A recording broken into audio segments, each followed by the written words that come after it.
Hello. It's me again.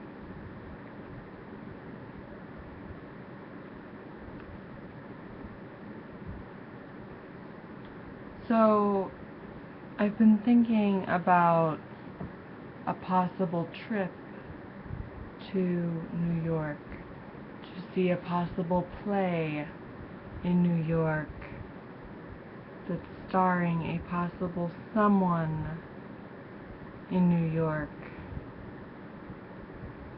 that possibly doesn't care if I go to New York.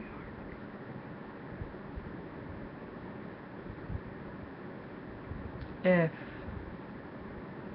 you, the person starring in the play, does care if I come, me and my parents have the possibility of coming, and I will be supported by them financially, and they will be with me the entire trip. And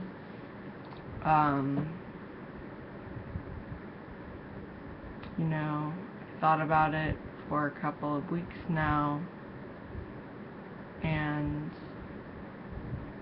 I don't know if it's the right decision. You know, there's pros and cons. A pro: I'm looking forward to this play. Personally, I think I would really enjoy the performance.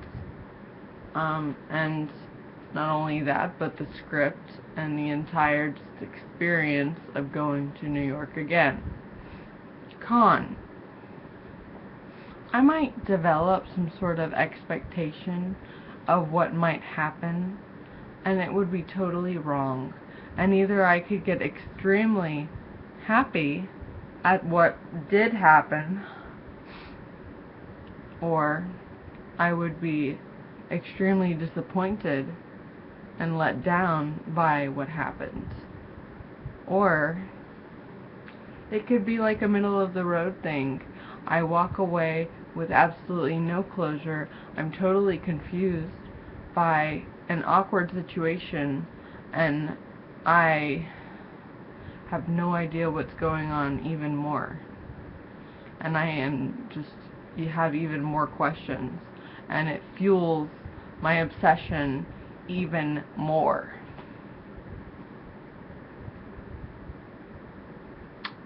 Which would be unhealthy, since I'm recovering and trying to be productive. And me spending hours obsessed over whether or not you're spending your time thinking about me, which you probably aren't, considering the fact that you have a whole bunch of things to do and I have absolutely nothing to do except for spend my days thinking 24/7, means that I am the one placing all my money on the table and losing all of it, and shattering a mirror, and my bathroom is porcelain is broken, and you know what I'm talking about here. So generally I'm talking about the song Skinny Love, and how my love is so great and so confusing, because I'm not sure if it's a lifelong friendship that I want, a cuddle buddy, which is like a confusing friendship type thing, or like a familial type relationship, or a romantic love. And I don't know, because I guess that I just don't even know you personally. And since the fact is that I could have made this entire scenario up in my head and maybe you don't even exist, which is completely possible, means that it might not even be a realistic thing to want even a tiny response back, not even a dot saying, or a question mark, or a even nothing. There would be no response. You would not even exist. You were an imaginary thing that I contrived out of my imagination. That probably didn't happen. You probably are a real person. People acknowledge your presence. What probably is most likely the case is that I'm delusional, and at one point you knew who I was, sort of. You acknowledged that this person, me, existed on the planet, and were generally glad that I was happy that you existed. And then what happened was I lashed out at you, and you didn't know why, and you didn't care to find out. And so what happened was you cut all communication, and you didn't research fully into it. You weren't interested in discovering anything more about me or my problems or my situation. You don't care about me or any of that. And my imaginary love for you, which, I mean, is completely not imaginary. I mean, just the fact that you would feel even a remote emotion for me other than complete ignorance to every single type of thing that I've tried to do for you, because you're completely busy, completely controlled, and always have people in your life that are distracting you from not only me but other people similar to me who are also obsessed with you and your amazing stuff.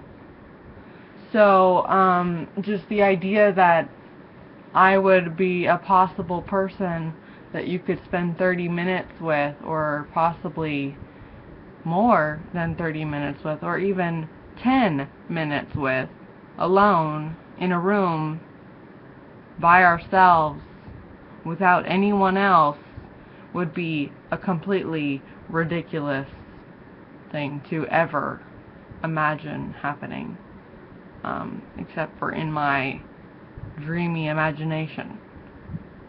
So it would be a delusion. And so that is why I'm having a difficult time deciding whether or not I need to make plans to make a very expensive trip with my family to come to New York, because I have invested so much time in something that's not just about, like, oh, I like this person and his career. And I generally would be promoting all of your stuff everywhere, all over the internet, if it wasn't something that I felt like I was currently being blocked out of your life. So part of me feels like I'm not welcome in the state of New York. And if I did go there, you would glare at me with eyes of hatred, and if I approached you at all, you would ask me to please walk away 10 feet away, and if I came closer, you would have like a security guard please escort me away from you because I'm a dangerous threat to your career or something, which is ridiculous. I am not a dangerous threat to your career, which I have proved over the course of the past 3 years. The only dangerous threat that I may pose to you and your career is my huge mouth. And I could definitely mean that in more than one way, and I apologize if that offends you in any way, but it's definitely true in my point of view, because I have no idea what your point of view is, because I'm clueless. And I only have my point of view because we are not communicating the way that two people are meant to communicate.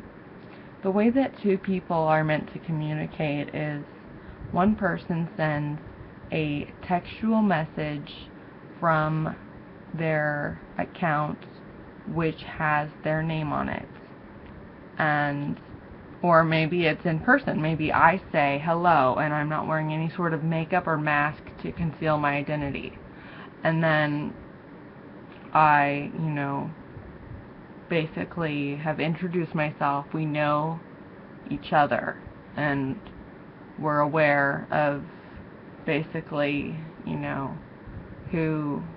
what our names are, and we're gonna have a conversation, and it's just a basic thing. It's like totally, completely innocent and basic.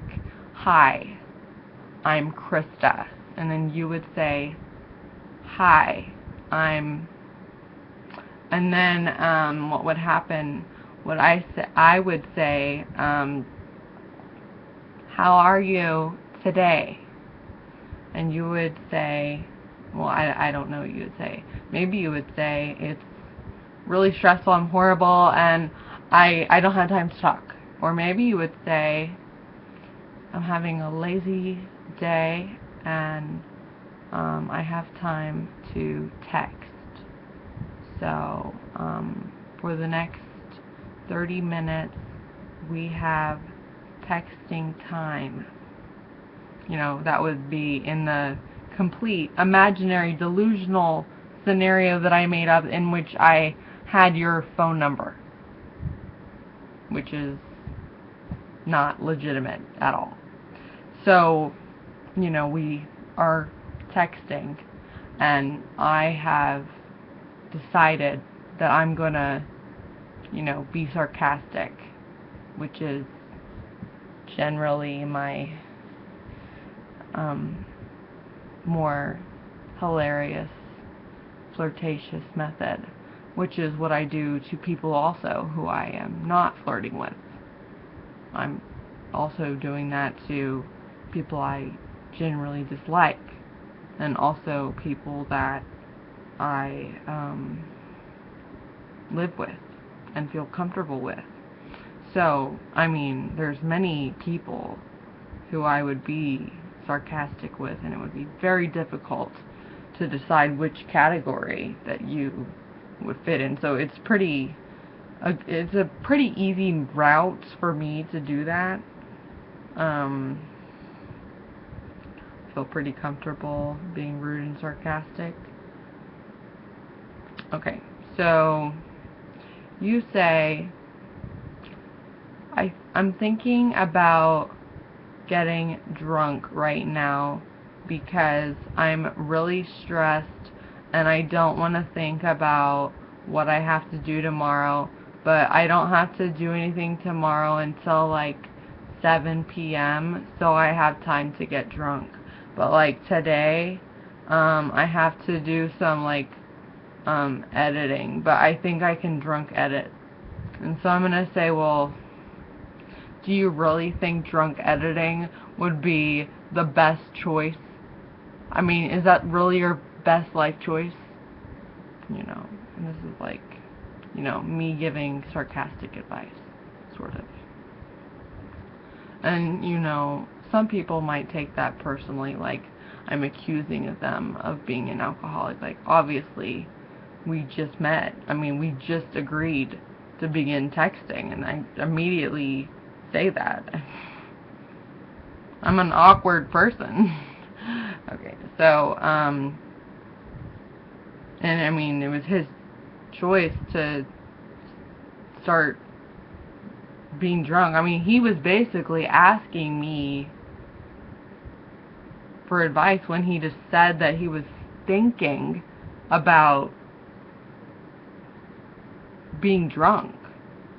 And I just advised him sarcastically, aggressively, not to make that choice because it wasn't a smart decision. So, because I'm, you know, normally right. So, you know, he tries to consider the fact that he might be wrong, but then says, I think it's a great life decision. I love being drunk. I mean, I would get to drunk text you. Maybe we could even text longer than 30 minutes. And then I consider that and say, you know, I'm really thinking that might be a good idea for you. But then I think about how much I love this person and care about him and how much I've cared about him. And, you know, if he was just a crush, maybe I would say yes, because I want to talk to him as much as possible. And, you know, maybe he is making up excuses. Maybe he actually had time, more time than 30 minutes originally, and he said that just to see what I would say. I mean, I had to take all of this into account. So really, I have to give him my ultimate truth, which is that I don't think getting drunk is a good idea.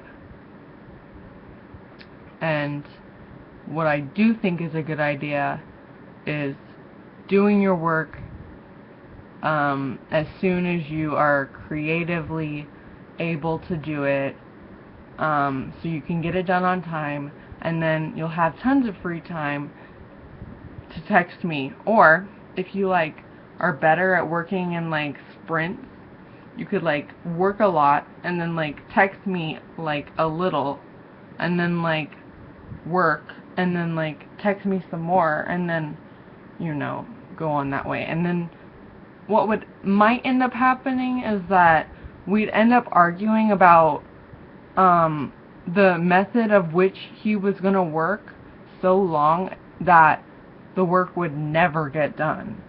And that's actually happened to me in some previous friendships. And it's a really bad habit of mine. I end up distracting people from their own things they need to do. But maybe that's just because I'm a really interesting person to talk to. But then they end up resenting me and not ever wanting to talk to me again. Which is why they flock to my internet accounts, so that they can stalk me on their own time. And then they never talk to me personally or hang out with me in real life, so that they can just manage their time better. Because if they end up spending actual real life quality time with me, they would never ever be able to manage their actual life again. And they encourage me over and over to get one. But the thing is that when I've like actually been in people's lives for real, like when I've had a boyfriend, or when I've like been in a serious like friendship, like a long distance friendship, it took up like every single hour of my life. Okay, I was in college, enrolled full time for like a year. This happened twice at 2 different colleges with the same guy, long distance. And I originally met him when I was in high school, enrolled full time, long distance. And obviously, the first year that I met him when I was in high school, we weren't obsessed with each other. It was just beginning. Like, he's way younger than me. Like, I'm not gonna be, like, romantically obsessed with, like, someone who's, like, 14, and I'm, like, 17. Like, that's ridiculous. Like, maybe he was, you know, interested in me, but it took me a while longer to realize that I had feelings for someone that young. Like, he's, like, 5 years younger than me. Like, when you get to be a lot older, like how old I am now, 25, I can be totally interested in a 20-year-old. And it's no big deal. We're all in our 20s. But when you're a teenager, 5 years is like a huge difference. So anyways, the issue here is that I would get home from school. Okay, I would get home from school. He would get home from school. He lived in the eastern coast or whatever, and then I lived in the central time zone. So I got home from school at 3 p.m. and he was, I guess, like already home from school somehow. I'm not really sure how time works, because math is like my worst subject, and I am really bad at not only reading a analog clock and like 24-hour time and military time and all of that, but I'm also bad at like figuring out time zones and time changes and like daylight savings time and anything to do with time in general and money and anything like that. So just keep me away from that stuff. Right now I'm kind of trying to figure out what day it is of the week every day. I'm trying to focus on calendars. I think that's like a healthy goal. Try to know what day it is every day. And maybe, if you are good, look at the weather. And if you don't actually have time to look up the weather on the internet or your phone or something, look out the window and see if you can tell what the weather is. Anyways, back to the original point. My real friendships, my closest friendships that I've ever had, when I was like in middle school, I was seriously in love with 2 boys. Okay, these boys were like sexy. One of them was gonna be like a future pothead that turned out to be totally ugly and had a beer belly. Well, actually they both ended up being ugly with beer bellies, but that's not the point. They were total hotties with bodies, and they totally worked out when they were in middle school and high school. And they were like the popular people. And they smoked pot, and they were like cool and stuff. And they were the alcoholics of my generation. And, you know, I didn't drink alcohol at that point in my life. And I don't anymore. And that's why I currently, I technically have sort of a belly, but it's not a beer belly. And it's not that large. And it's getting smaller, not larger. And I'm losing weight. So the point is that I had 3 boys. 2 of them had the same name, different last names. They were not related. Well, obviously, they had the same first name. Who would name 2 of their children with the same first name? Okay, and the other one was named something else. And so what would happen was these boys were kind of the center of my entire focus of life. And I wanted to spend, like, my time with them, but, like, they were more interested in spending time with each other, which I thought was kind of weird. Like, what boys would rather spend time with boys than spend time with girls?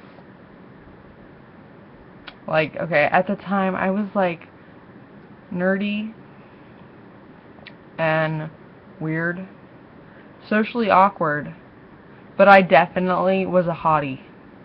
I was skinny, I was pretty, and I was a virgin, and, like, I had not been kissed, and like, I'm sure they were all thinking about that at the time, probably. The point is that we were all flirtatious with each other all the time, all three of us, I mean, four of us, and it was just kind of like a back and forth, like, who's dating who kind of thing. Like, at one point, the guy that I was in love with all the time, the one that didn't had a different name than the other two, like, I never stopped loving him. I'm still in love with him, like, whether he's ugly or not, like, I don't care. Like, I was gonna marry this person. I probably still would marry this person. Possibly. I'm not sure. Anyways, they all sort of turned out to be posers who moved to a different city because that's where the cool people lived who were hipsters and liked music and smoked pot and liked fashion and art and culture. But to be all of those things for real, you don't have to live in a certain place and be surrounded by other people who like that stuff. And the fact is that they weren't actually going to college. And the people that did go to college in that area weren't hipsters. Well, some of them were. Mostly, they were just there to party and be in a band, which was generally gay. And I don't mean homosexual, I mean it was stupid. And it was just a waste of money because living in that area of the state was very expensive. Having a car there was very expensive, and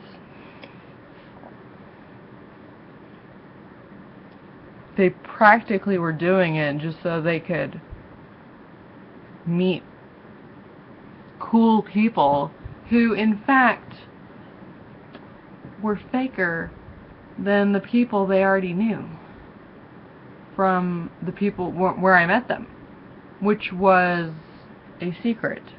But the fact is that I'm the realest person that I think that they might ever meet, and they left me in the dust. So, I mean, I can tell you that I am a very manipulative person. I will not lie about that. I will tell you as I'm manipulating you something. Like, I can manipulate someone, and then I will be like, yes, currently, I just manipulated you to do this. And they won't even acknowledge that. Because I'm like the master manipulator. It's amazing.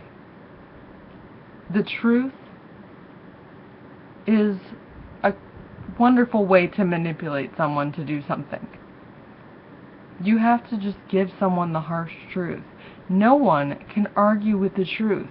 If you prove someone is a hypocrite, someone will deny it, and then they will try to prove that they are not, usually. And if they don't, then they're usually just a generally honest person, and you have to find out their other weaknesses to exploit them. So, pretty much. But, that really wasn't the point of the video. I was just kind of trying to throw in a bit of honesty. It's always important. Not that the whole video hasn't been honest.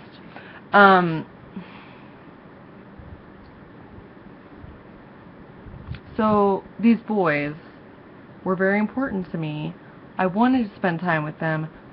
They went off by themselves and played golf, probably to talk about the events that just took place, which were super awkward and weird, because talking to girls for the first time in your life in a sexual way is super awkward and weird. And holding a girl's hand like this during a prayer to Jesus, when you're supposed to be holding it like this, even though it was like a super romantic moment, like, and I wasn't expecting it, like, I didn't know how to interpret it. Like, was it an accident? Was he always gonna hold my hand like that? Did it mean something more than just an intimate moment? Or, like, was he wanting me to make the next move? Like, there are so many questions that come after something like that. Like, even if it happened right now, like, I don't mean this second, but I mean, like, if I went to church and some hottie, like, held my hand like that during a prayer and was, like, looking at me during the prayer, like, and it was, like, a serious prayer, and, like, we were all supposed to have our eyes closed, but, like, he looked at me and I looked at him, and because, like, I was like, why are you holding my hand like that? Like, I didn't obviously whisper that to him. Like, that was my thought. My note to self. Like, don't ever forget this moment. This happened. This was real. I could feel it in my hand, my palm, my fingers, my bones in my hand could feel his hand in my hand. It was like a moment from Pride and Prejudice. Except it really wasn't. But, I mean, it was similar. It reminded me of the movie later when I saw the movie, because it happened before the movie came out.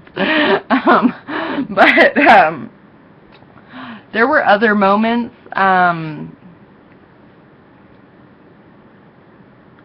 that I'm just like, boys are weird. I mean, not that girls are not totally weird.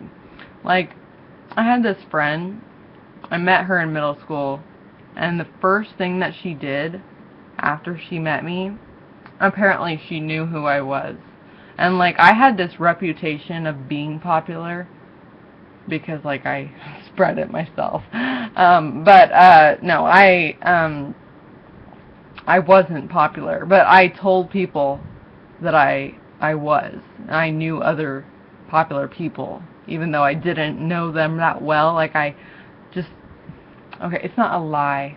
I knew who they were, and I had spoken to them. They knew who I was,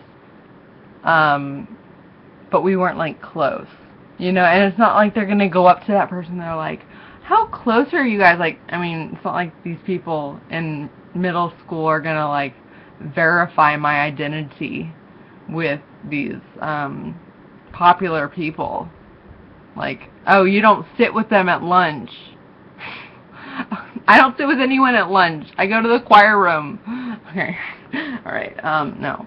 So, anyways, no, I had pretty much very manipulative ways of trying to prove my popularity to basically anyone that I cared about proving my popularity to. And I dated pretty much about, like, 7 people during the last 2 weeks of 7th grade. And during 8th grade, I didn't date anyone. And I danced with, like, basically every single crush I had during the 2 8th grade dances. It's not important. The point is that those people are long lost memories that I have forgotten about because they are so unimportant to me. The important thing is that none of the people from school mattered to me. I had crushes on people that I didn't know. The people that are important to me in my life and made a huge impact on me are the friends I made that I was obsessed with. The crushes, anyways, this girl, she knew who I was. She assumed I was popular because she heard a rumor that I was popular. So, even though that wasn't like a verifiable truth, and I guess it's all a matter of really perception, and I guess I was more popular than her. Anyways, the first thing she does is I leave my locker open during gym because there's no lock on it, so I just kind of shut it and hope it stays closed, and find out that my purse is missing. Then I come to find out, a couple of days later, she is walking around middle school with my purse. Well, what nobody knows yet, well, some people know this, but what nobody really accounts for when they think of me, because I'm popular and I'm smart, is that I'm also a brat who tattles on people. So basically, I went to the teacher and I was like, she took my purse out of my gym locker, and I can prove it to you by telling you this because my name is in my purse. So like, they get the purse and like, obviously my name is in the purse, and like they give it back to me or whatever, and she's like, it's mine. And I'm like, okay, why is my name written in my purse? And then like my wallet's in there with my like ID card for the school, and she's like, okay, yes, I stole your purse. And then like I didn't speak to her for like 2 years, but then I ended up in the same geometry class as her in high school. So I decided, like, I'm gonna give her this chance because she finally decided to get a sense of fashion, and I heard that she was really rich, because the weirdest thing was that she lived in the same neighborhood as one of those 3 guys I was talking about before. So I thought, like, maybe some weird connection could happen to where, like, maybe I could be at her house one night and, like, maybe, like, they would be walking around and, like, I would run into them somehow. Because they didn't go to my school, only he did. The one that lived in her neighborhood. The one that I didn't care about. Anyways, they were always at his house. Short story, they never were there. Never ran into them. They moved on to other places, and I don't even know if they're married or not.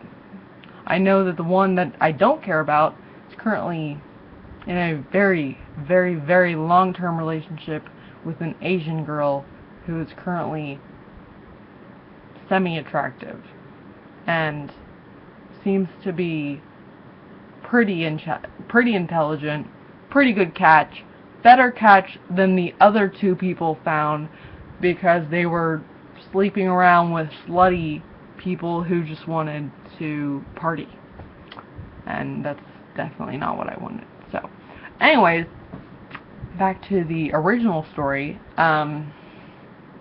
Also, I have to say, on behalf of the person that I wasn't interested in, the reason that I wasn't interested in him had nothing to do with his looks or his, like, persona. Basically, the reason I wasn't interested in him was because not only was I so distracted by the other 2 guys, and I had so much in common with them, it just proved to me that I had so much less in common with him, and I was less attracted to him than them, and I had so much, like, more of a character, like, connection. Like, every time I'd see them, it would be like this slow-mo commercial of like perfume or something. And like when I would see him, it'd be like a rock and roll music video. And that's not what I wanted my life to be. So even though I really wanted him to be my friend, and I tried to kind of make that happen, it didn't happen. And I was so sorry that that had to be the way things turned out, because it was kind of this like 3-man competition kind of thing. And I didn't actually want it to be that way. But it was kind of like I couldn't really choose, because he kept kind of like wanting to be with me and flirting with me on IMs, and he was the one giving me the most attention, and I kept asking him about the other two. And one of them always had a girlfriend, and the other one basically kept his entire life a secret, except a few times he would like tell me stuff, and it would be like this amazing moment in my life. So it's just like this horrible chain of events. Anyways, this girl who stole my purse, we apparently became friends because I had a cool car, a Mustang, this amazing hot rod convertible. So that made me popular again. Made up for the fact that I told on her. And also, the fact was that even though I suck at math, like genuinely suck, and I'm like a 2-year-old, I was smarter than her at geometry. So she needed my help in geometry because she has learning disabilities in math. So we had some similarities. We both came from like above average households. We both liked fashion and shopping. We both liked going to the movies. We both liked eating out. We both liked boys and talking about boys like all the time. And we both liked sleepovers. And we both liked Mustangs. So, you know, she kind of started emulating me. And it wasn't something that I became obsessed with her. It was kind of like that she became obsessed with me. So it was like, thank God, I'm not the only one. But I kind of felt what it was like for the first time to have this happen to me. And it was a very weird experience. And I'm not going to say that it wasn't nice. And I'm not going to say that it wasn't something that I would have like you know, I genuinely tried to be her friend. I went over to her house, we went out for sushi, but we disagreed a lot. When someone is obsessed with you the way that I get obsessed, possibly the way that she gets obsessed, probably, they start to think that they are your equal because they're becoming like you. So that means that, like, when you hang out with them, you have to do what they say, because people like me and her are very controlling. And also, she's also very manipulative. I guess that's why she stole my purse and thought she could get away with it. So anyways, and also I think that's how, for some reason, I agreed to do her. I mean, I didn't do it for her. I didn't do her geometry homework. I assisted her with her geometry homework. I was not a cheater. I did not cheat. I did not do people's homework. I just want to get that straight for, like, the human record. I have never been bullied into doing anyone's homework in the history of the world. People have asked me many times to do their homework. I never had to do anyone's homework. I always found a way out of it. I would rather get beaten up, bloodied up. What happened normally when someone asked me to do their homework or cheat off my test is I would tell the teacher, which is what someone should do. And that's probably the reason I was alone and not popular in school. Okay. Anyways, so basically, I was the first student at my high school to have a Mustang. I was a junior when I got a Mustang, and it was a convertible, and it was Windville blue. It was a 2007 Mustang. It was beautiful. It was my baby. It was called my baby. It was called that because in the Princess Diaries, she calls her beautiful blue, baby blue Mustang convertible her baby. And I realized that my Mustang was not a classic Mustang. But, you know, if my dad hadn't crashed my Mustang would still be here most likely if I wouldn't have crashed it at some point. And it could be a classic car in the distant future of my life. Whatever. It's not the point. The point is that this girl decided to get her own very own Mustang in the year of 2014. And she decided that she needed another one in the year of 2015. And she continued getting Mustangs to copy me because I had another Mustang in the year 2008. Actually, no. My first Mustang, was it a 2007? I don't know. Maybe it was a 2005. It was a 2005. I don't know. It's been so long that I've forgotten my own car, my first car. Whatever. It's crashed. It's totaled. It's gone. I have no photos of this car.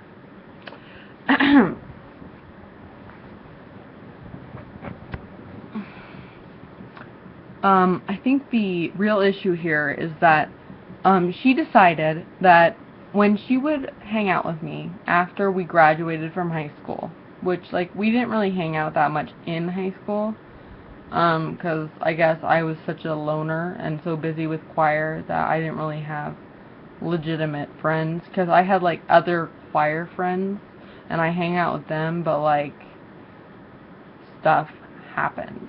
And, like, I'm so not gonna get into that story right now. Way too much drama to think about right now. I don't want to even awaken those memories. So, basically,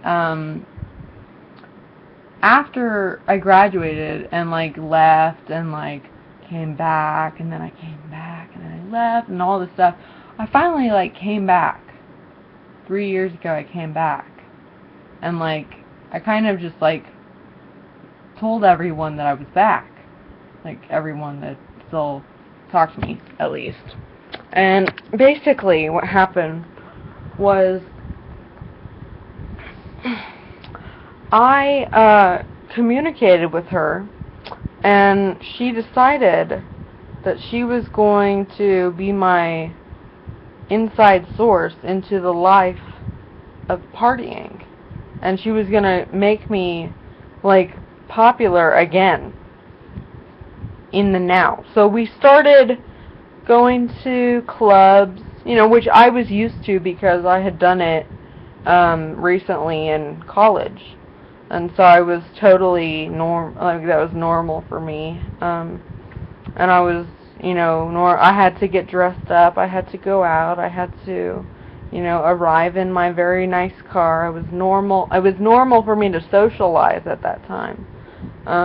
So I was completely fine with it. I was getting drunk, I was going back to her house, and I was being driven by her to her house, and I was sleeping on her trundle bed, and there was, like, no sheets or blanket. It was like, there was no pillows. Like, that's what happens when you sleep at someone's house and it's not a legitimate sleepover that I would throw. I know how to throw a sleepover. Like, there's pallets, there's couches with blankets and pillows and, like, all sorts of, like, sleeping bags everywhere. Like, if people, like, wanted to, like, have a luxury sleepover, I mean, I know I can't provide a bed for every single person, and definitely the only people that are ever going to sleep in my bed is me, Cuddle Buddy, and, like, my nephew.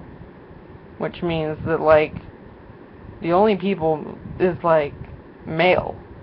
So, I'm not having any, like, female people coming in my bed and, like, taking it from me.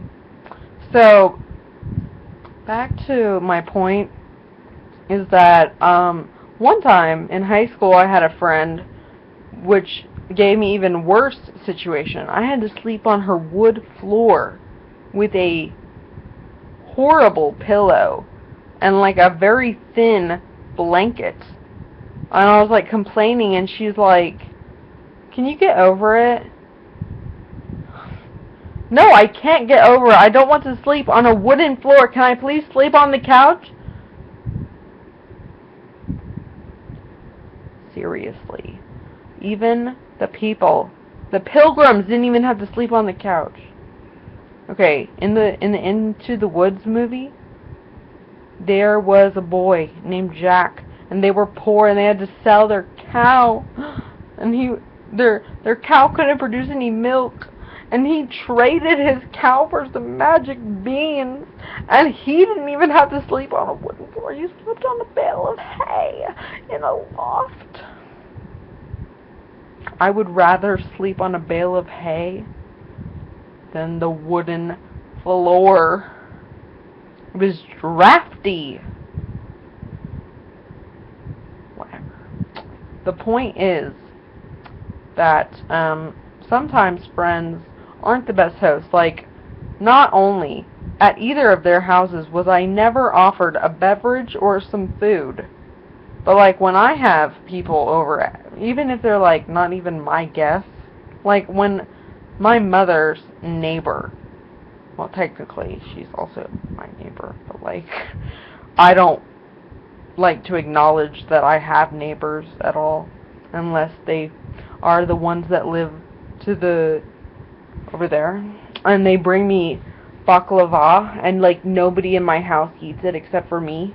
And we like to pretend, I like to pretend that my entire family loves baklava. And so I answer at the door, and I'm like so happy to see her, my neighbor. And I'm like, every year I'm like, I'm telling my mom to please give her a gift. And so, she's like, fine, yes, I'll give her a gift. And so, she comes and she brings her a gift, and then, she brings me the baklava. And I'm like, yes, we love baklava. And we do. Me and myself. And all of my personalities love baklava. And so it sits in the microwave, and everybody in my family is like, you got to save some for everyone. And so I'm like, okay, yeah, I will. And it stays in the microwave. Obviously it's not being heated. That's where the dog can't reach it. So it's there. It's being saved for everyone, and no one eats it. I'm waiting, and so people keep needing to use the microwave, and the baklava is just sitting there. And I'm just like, okay, can I have it now? And Dad's like, you can have my piece. I'm like, okay, I can have your piece. My mom's like, you can have my piece. And my sister's like, oh, I don't need my piece. And like, my nephew is like, oh, I want to try it. Can I try it? And I'm like, sure. Anyways, whatever. I'm very excited to receive my neighborly gift, the baklava. But anyways, when my other neighbor comes over, I have to ask her if she wants a beverage of some sort. So I'm like, would you like milk?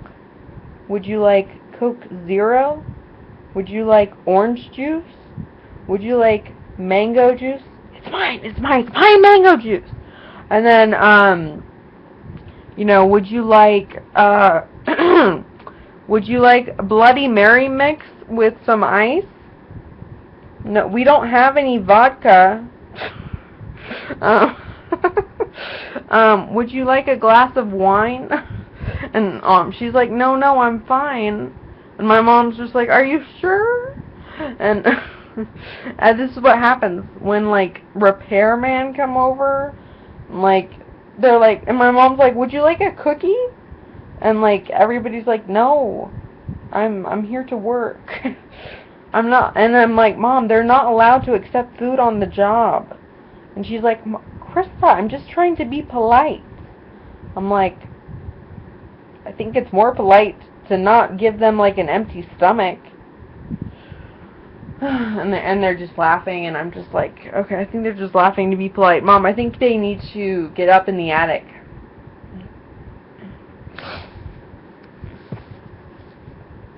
So basically, this video has gone on for a very long time, as do many of my videos. But the point is that, like, you know, me and my friend, while we had a lot in common, what ended up happening was we would go to, like, a sushi place, right? And we knew, both of us knew that we wanted sushi. But I'd be like, I need to go to a cheaper sushi place. And she'd be like, okay.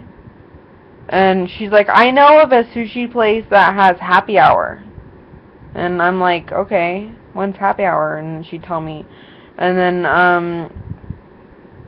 I'd be like, okay, so you want to meet then? And she's like, well, you know, that's not really a good time for me.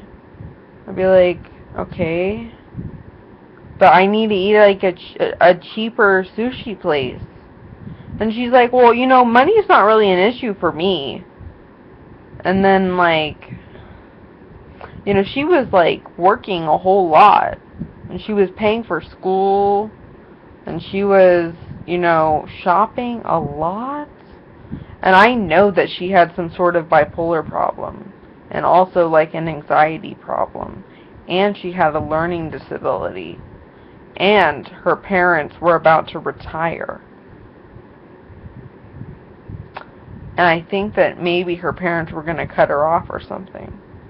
So I feel like she might have had a money problem. I mean, it was definitely not like for sure, but like it was possible that she might have had a money problem. So I'm like, well, do you think that we could go another time to a sushi place that's less expensive to, because I just like really don't want to spend more than $25 on lunch. I mean, I really think that like spending $30 or $40 on lunch is too expensive for me. I mean, I'm not even getting a drink. I mean, the fact is that like I can't eat out even more than once a week now. I mean, that was back then when I was going out all the time. And now I don't even go out at all, and it's like I'm trying to save money so that I can do other stuff. But I don't have any money, so it doesn't matter. I didn't have any money then either, but my parents were letting me go out anyways. They thought it was healthy. It is healthy. My parents get me sushi sometimes anyways, but that's not the point. The point is that she was not respecting my need to save money because she had a need to spend money, and she thought her need was more important than my need. And what I'm trying to explain in this very long video is that I am worried about this trip to New York because I have all these needs, right? And so I don't know about anybody else's needs. Anyone's. anyone's needs in their relationship, their current relationship, anyone's needs in their work life, anyone's needs in their creative life, anyone's needs in their friendship life, anyone's needs in their home life, anyone's needs in their family life, anyone's personal needs, anyone's other needs. So all I know is about my needs. So like, if somehow you informed me of your need, somehow, a need ever, in the future of my life, and like, I didn't respect that, like, maybe I have a problem. And that would mean that I would be like her. But I don't know if I'm like her, because I would have never known that. Because no one's ever told me if I did that. And I can't improve if I don't know. And the only way that I can improve is if I care about improving. And right now, the only relationship I actually care about improving is one that I don't even know if it exists. So that's technically my only reason for existing. So I'd just like to thank Justin Bieber for his album. It's very inspiring, and I believe, and I am also wanting to say that I have a purpose, and maybe sometimes I just want to look good for you, but I don't want to destroy anyone's friends. I hope that makes sense.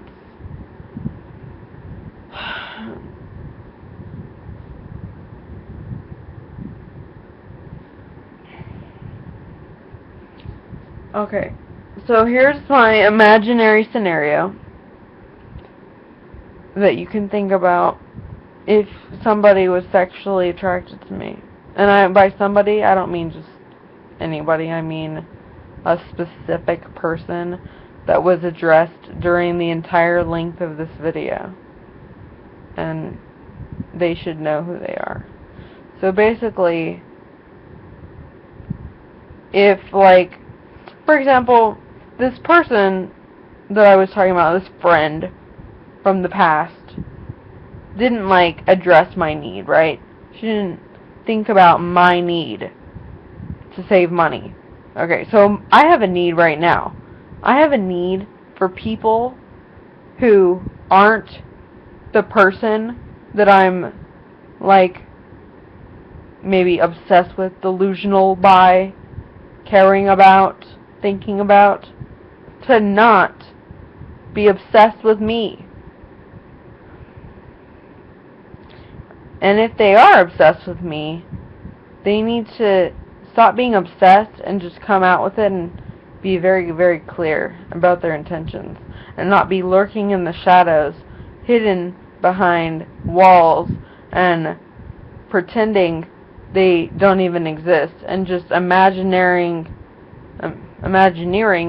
these creative scenarios of me and them in some jungle book place, and Tarzan Jane sort of island type, last man, last woman, wrecked boat, lost, Kate, whatever. So my imagined scenario for me and this specific chosen one that I have selected out of the entire male gender that I have met and seen is that I'm laying here, I'm wearing this outfit, and I am here, and you are on top of me right now. and you have a pillow, and you are going to put it on my head, and you're going to smother me with a pillow, but you're not going to smother me in a painful sort of way. You're going to smother me in a hilarious sort of way. But what's actually going to happen is I'm going to lose consciousness just for a second, and when I wake up,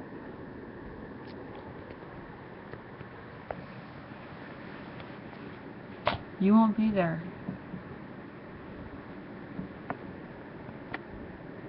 I'll be surrounded by a different room,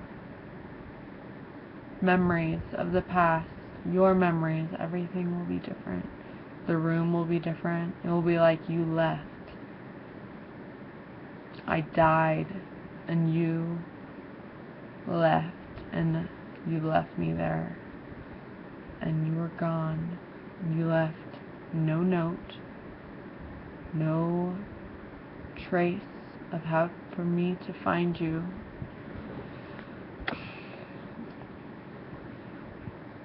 And I woke up, and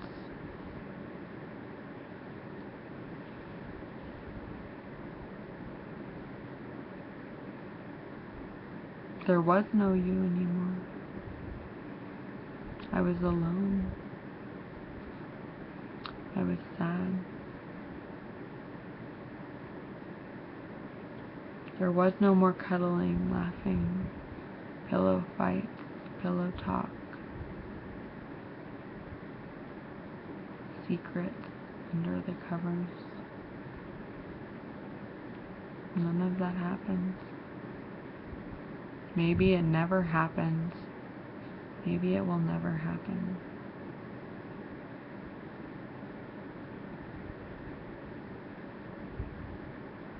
It was all a memory in my head. I created it.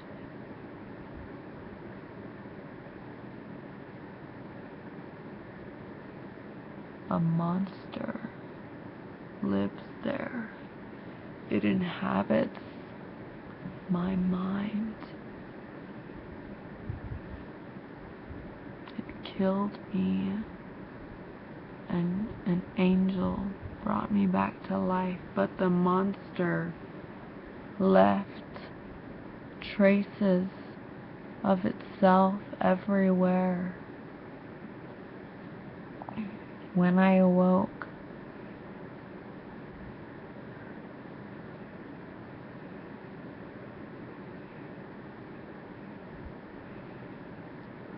all I had was one thing, one clue to find you. And I didn't know if you wanted me to follow.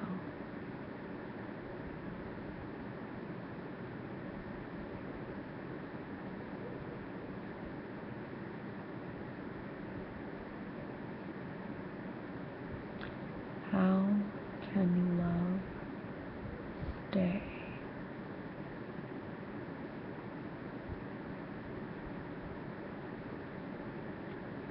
It was a snow globe. It was a snow globe that I had, that I have now. A unicorn. It's actually not a unicorn, it's a carousel horse. And I got it for my kindergarten graduation. It's on my bookshelf.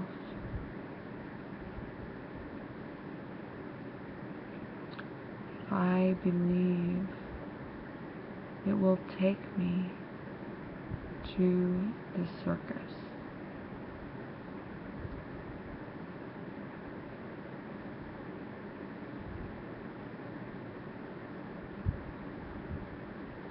where the elephants are.